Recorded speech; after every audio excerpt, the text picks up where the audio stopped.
만나놓으면 왜 이렇게 기분이 좋지?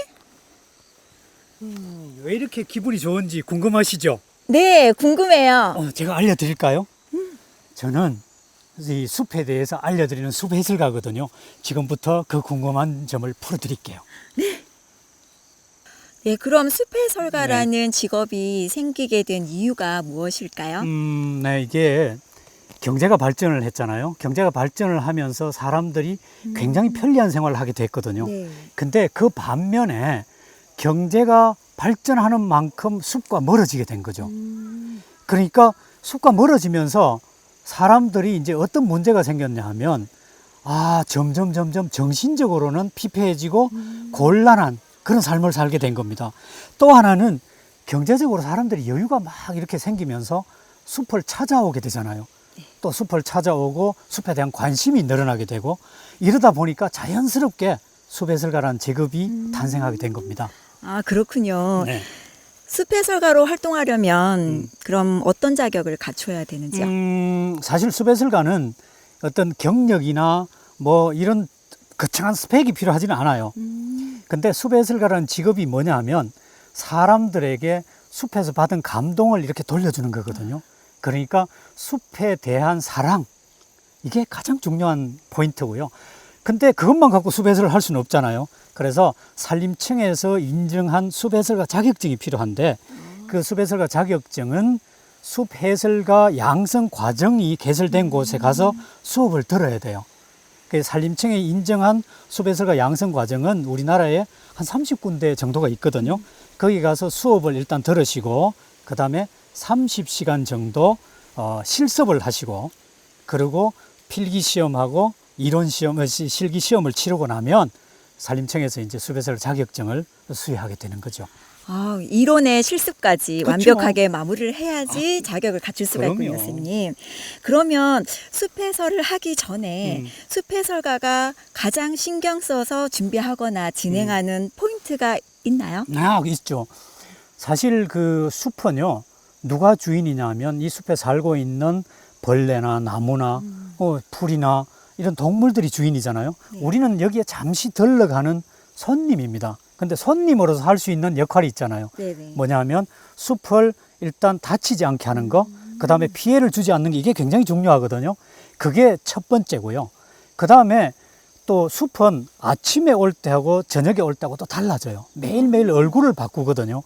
그래서 늘 변하는 숲에 대처를 하기 위해서는 내가 어떻게 해야 되냐면, 내가 해설할 현장에 계속해서 와서 답사를 하는 게 정말 중요합니다. 이 두 가지가 정말 중요하고요. 또 하나 궁극적으로 숲 해설을 하는 목적이 뭐냐면, 사람들이 숲과 어떻게 하면 좀 가까이 지낼 수 있을까, 이거잖아요. 네네. 그래서 그런 부분을 어떻게 하면 채워줄 수 있을까, 이 부분에 대해서 늘 신경을 쓰고 마음속에 염두에 두고 이렇게 다니고 있습니다. 네, 숲을 해설한다는 것이 일반인이나 학생들 입장에서는 조금 네. 막막할 수 있잖아요, 선생님. 그래서 조금 더 구체적으로 어떤 활동들이 있는지 좀 말씀해 주시겠어요? 일단 이제 제일 중요한 건요, 이 숲에 살고 있는 나무나 풀이나 곤충이나 뭐 동물들이 어떻게 살고 있는지, 서로 조화를 이루며 살고 있는지, 이거를 이제 사람들한테 소개해 주는 게 가장 중요한, 그다음 기본적인 활동이고요. 또 하나는 사람들이 숲과 좀 친하게 지낼 수 있고 가까이 지낼 수 있도록 하기 위해서 여러 가지 이제 다양한 체험 활동들을 진행을 하고 있는데요.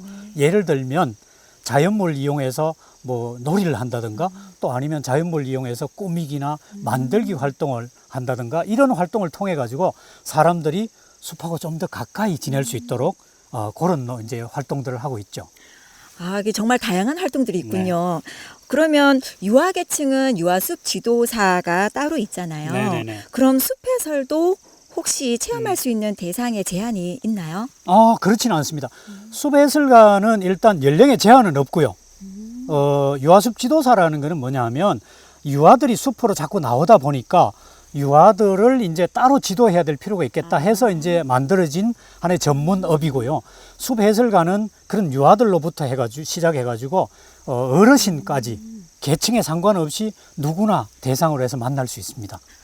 그러면 모든 계층을 상대하려면 네. 그에 맞는 또 눈높이를 좀 연구를 해야겠네요. 그렇죠. 그게 굉장히 필요하죠. 그러면 마지막으로 이 숲을 찾아오시는 분들이 어떤 자세나 마음으로 숲에서를 들으시면 좀 더 값진 시간이 될 수 있을까요? 일단 이건 뭐 제 생각인데요. 정말 편안한 마음으로 오시는 게 제일 중요한 것 같고요. 거기다가 또 하나 더 보태자면 네. 일단 이 우리가 숲에 오는 목적이 뭐겠습니까? 숲의 일단 소중함을 알아야 되고 숲하고 가까이 지내야 된다고 그랬지 않습니까? 네. 그런 일단 마음을 하나 갖고 오시고요. 숲에 오시면 이 숲에서 느낄 수 있는 잔잔한 그 감동들이 굉장히 많거든요. 그 감동을 몸으로 느끼고 표현할 수 있는 그런 마음 자세를 갖고 오시면 정말 좋을 것 같아요. 이렇게 말씀만 들어도 네. 힐링되는 느낌을 가질 수가 있어서 네. 정말 소중한 시간이었던 것 같고요. 선생님, 오늘 이 영상을 시청하는 학생들과 일반인 가족분들 모두에게 네. 귀한 시간 대신 선사해 주셔서 감사드리고 네. 오늘 이것으로 인터뷰 마치도록 하겠습니다. 예, 감사합니다. 고맙습니다. 네.